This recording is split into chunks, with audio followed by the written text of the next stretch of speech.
मयंक एक multinational company में branch manager की जॉब करता था। एक दिन मयंक को ऑफिस से घर जाने के लिए लेट हो गया था। सर्दी की मौसम होने के कारण रात भी जल्दी हो गई थी। ठंड भी बहुत शुरू हो चुकी थी। रास्ते में चलते चलते मयंक को अचानक एक आवाज सुनाई दी, रुक जाओ। मयंक वहीं पर ही रुक गया और पीछे मुड़ के देखा, लेकिन पीछे कोई भी नहीं था। फिर से वही आवाज सुनाई दी, सामने देखो।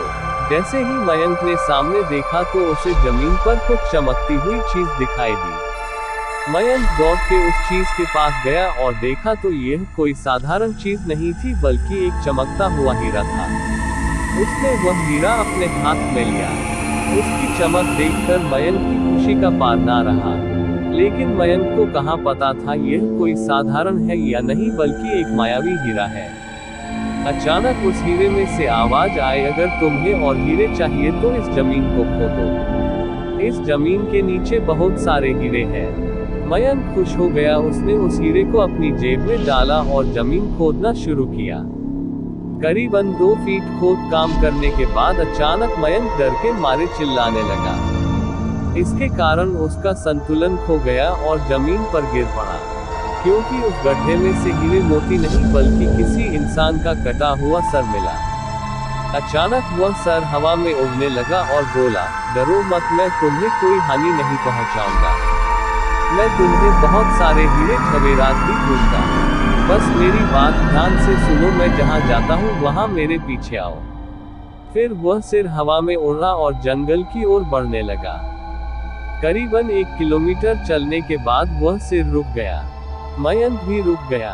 फिर उस सिर ने मयंक से कहा, इस जमीन के भीतर बहुत सारे हीरे मोती जवाहरात छुपे हुए हैं। इस जमीन पे खोद काम शुरू करो। मयंक खुश हो गया और उस जमीन को खोदना शुरू कर दिया। खोदते खोदते उस जमीन के नीचे हीरा मोती तो नहीं मिले बल्कि उस सिर का कटा हुआ धड़ मिला।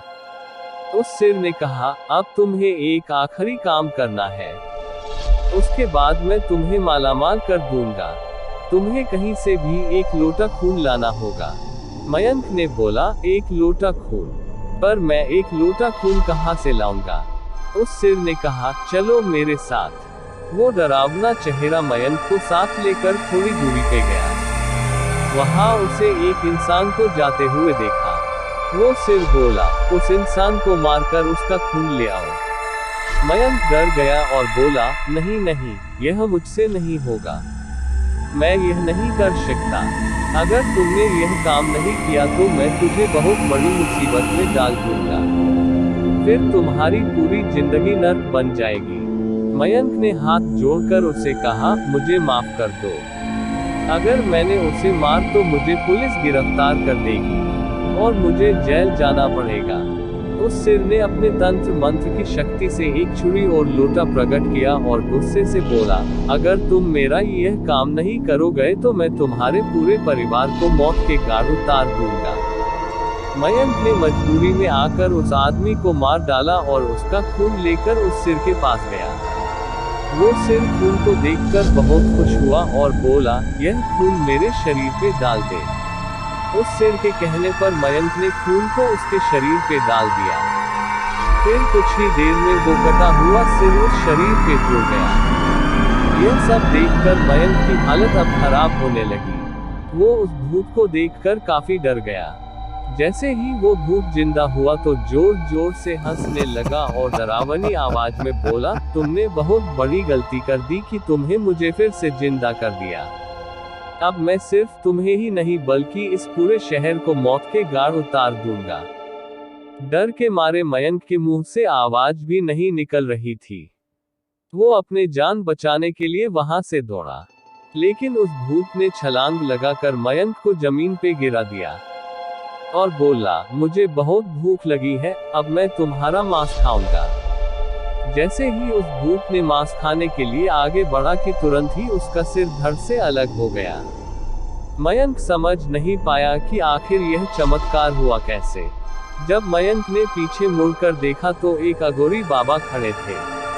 उस अघोरी बाबा ने कहा, जब तुम उस आदमी को मारकर उसका खून ले जा रहे थे तभी मैंने देख लिया था। वो समझ गया कि कुछ तो बुरा होने वाला है, इसीलिए मैं तुम्हारे पीछे पीछे यहाँ तक चला आया, और मैंने अपनी मंत्र की शक्ति से उस भूत को फिर से मार दिया। अब तुम निश्चित होकर अपने घर जाओ, अब तुम पर कोई खतरा नहीं है। आज भी मयंक उस बात को याद करता है तो उसकी रूह तक कांपने लगती है। दोस्तों, आपको यह कहानी कैसी लगी प्लीज हमें कमेंट करके जरूर बताएं।